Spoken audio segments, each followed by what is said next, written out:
The reason I want to focus on multiculturalism is it's probably one of the most contested, controversial ideas or concepts out there today. So the tragic events, the shootings that took place in Paris in January of 2015 is but one instance of what some people see as a failure of multiculturalism.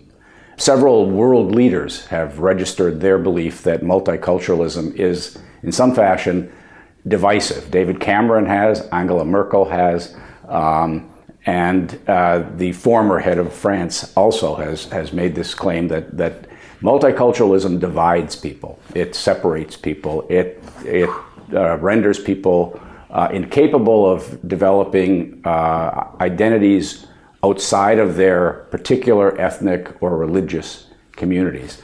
Now, I would argue that that's a misunderstanding of multiculturalism. For one thing, there are countries that have had tragic events take place that have been billed as proof positive that multiculturalism is a failure. And I think not only of France, but I think of the killing of Van Gogh in the Netherlands a few years ago, and a number of events like that. The reality is that many of the countries that have witnessed these tragedies have been countries that have been particularly averse to multiculturalism. France being probably the best case in point. The French have not been sympathetic to multiculturalism. Now the question is, what is it? And one of the problems with answering that question is simply that not only are the opponents of it, not only do they misconstrue what multiculturalism is, but so do actually many advocates of multiculturalism, because there are, at least there were, in the early period, the formative period of multiculturalism in, say, the 1990s, some of those people actually did seem to be promoting what you might call a kind of separatist or an enclave agenda.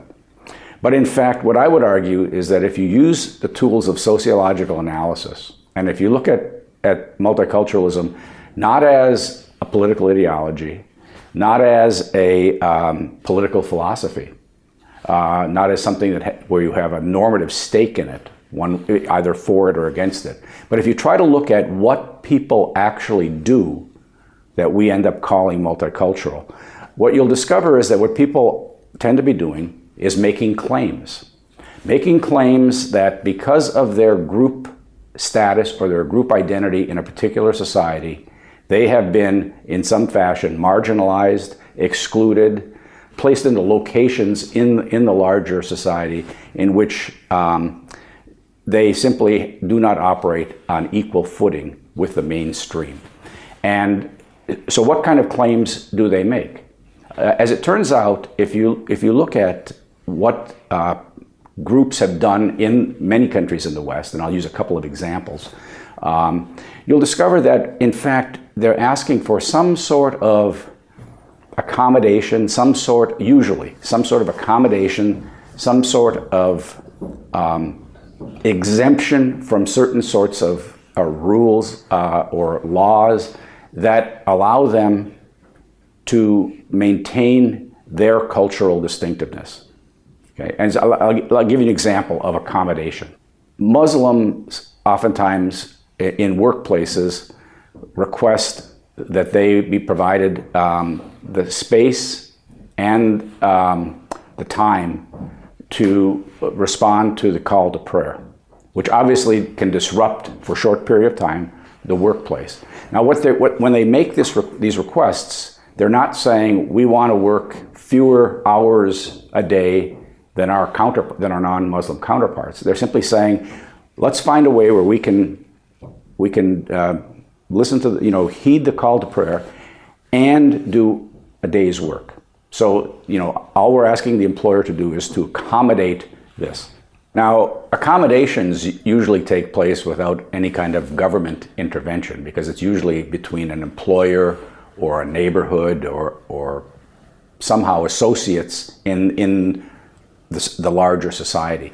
But sometimes the claims making involves a call for an exemption. And I'll give you two examples, one that has a kind of history and the other that's a more recent example that actually has occurred in two different countries. The older example comes from a religious group in the United States called the Amish, which are a pacifist religious group that actually try to live relatively separate lives in rural America. They run farms. They don't believe in, for example, having electricity in their homes and so on. They live a very simple, austere life. They don't drive cars. They have horse-drawn carriages and so on. And one of the things that in the 1930s, when the Social Security Administration came into existence and people began to get a pension, in effect a modest pension in retirement, an insurance-like scheme, the Amish went to court to ask for an exemption. They did not want to pay into Social Security. And the reason they didn't want to pay into it was their argument that their religious beliefs prevented them from purchasing any kind of insurance or being involved in any kind of insurance plan, because they argued they were supposed to believe in or trust in God and not in human enterprises in this regard. Now, the Amish, just to make a point here, did believe that they should pay taxes. They believed that, render unto Caesar the things that are Caesar's. So they were prepared to pay taxes, but they asked for this exemption. And they fought it through the courts, and they won. Okay? And in the case of the Amish, if you study them, they've gone to the court a lot. They win some, they lose some. If they lose, they abide by the law. Okay? I'll give you a current example. These are Sikh, Indian, an Indian religion that now finds itself in the West, in particular in places like Britain and in Canada. In both of those countries, Sikhs have sought an exemption from wearing helmets when they drive motorcycles. In both Britain and in Canada, you're required to wear a safety helmet when you're, just like you have to have seatbelts in a car. And they argued that they should have an exemption from this because all adult Sikhs wear a turban, which has a tremendous amount of cloth in it, and there is no helmet that fits over that cloth. Okay, so if they were to wear a helmet, they would have to take their turban off, which they argue is something that they can't do on religious grounds. Now, in both countries, they went to court, and in both countries, they won their cases. Actually, in the British case, the Brits offered them a provisional waiver, arguing that what they were going to do was study accident rates over a period of time, and if in fact Sikhs were having brain injuries or were dying at a higher rate, a considerably higher rate than the rest of the population, they might reconsider this. But the point is, it was a kind of practical decision. So the Sikhs won this. Now the Sikhs also, young adult Sikhs, starting when you're an adolescent, when you become considered to be a mature adult, you start to wear around your neck a ceremonial dagger. Okay. And in Canada, weapons of all kinds are prohibited in public schools and in most workplaces as well. The Sikhs sought to have an exemption for this, and they went to court again. And in this case, they lost. Okay, and like the Amish before them, they agreed to that exemption. Now, we could go down the list and see other sorts of claims making. Some of them are more make greater demands on the larger society. So, for example, groups that have good reason to believe that a minority language, like an indigenous people, Native Americans in the United States, that their language is going to die out, and that they don't have the internal resources to protect it. They may call upon the federal government to intervene, to pay, to provide funds and so on, to help shore up their desire to preserve their culture. So it's not only that they are simply independently or autonomously protecting their culture, but that in fact there's outside intervention.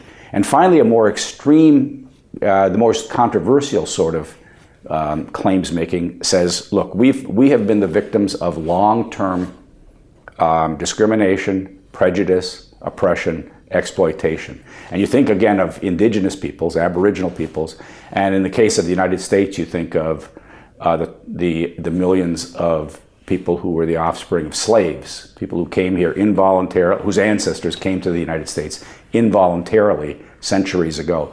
And the argument that they make is that this long history of oppression cannot simply be overcome. We have not been able to bring everybody to the same place where equality prevails. And so what you need is some sort of reparation, some sort of affirmative action, call it different things in different places. Those tend to be the most controversial. Now, what I would point out is this: multiculturalism tends to be seen as something that's controversial because of immigrants. And I would point out that immigrants don't make those more radical claims. Those indigenous people do. People with long histories in a country do, but newcomers don't. They look for exemptions and accommodations, which are basically pragmatic things. Now, what does all this have to do with national identity? If you help people protect their sense of distinctiveness, doesn't that work against the greater national unity? As it turns out, it doesn't. And we have empirical evidence to indicate that. And probably the best, and the example I'll leave you with, is from Canada. Because Canada, by all accounts, has the most robust multicultural policies. It's been officially a multicultural society since the 1970s. And as it turns out, Canadians as a whole, not just immigrants, but Canadians as a whole, embrace multiculturalism. In fact, a survey was done a few years ago that found that when thinking about what it means to be Canadian, multiculturalism was more important than hockey. Now, one of the interesting things about Canada is that if immigrants, by doing claims making, looking for exemptions and accommodations and so on, does that undermine their interest in, willingness to become citizens in the larger society and embrace the nation as a whole? As it turns out, Canada has the highest naturalization rate for immigrants of any nation in the world. Okay, so it works both ways. People have a sense that multiculturalism allows them to preserve their distinctiveness, but it's distinctiveness, it's diversity within this larger national unity. Okay. Now the United States does not have the same kind of policies, but the United States is de facto a multicultural society. We don't fare as well as Canada, in no small part because of the long legacy of oppression of African Americans. And as events in 2014 indicated, in Ferguson, Missouri, and in New York City and elsewhere, where police killings of young black men created protests and then counter-protests around the country. We still live with this legacy of divisiveness based on race. Race is still this fault line that divides us. But nonetheless, it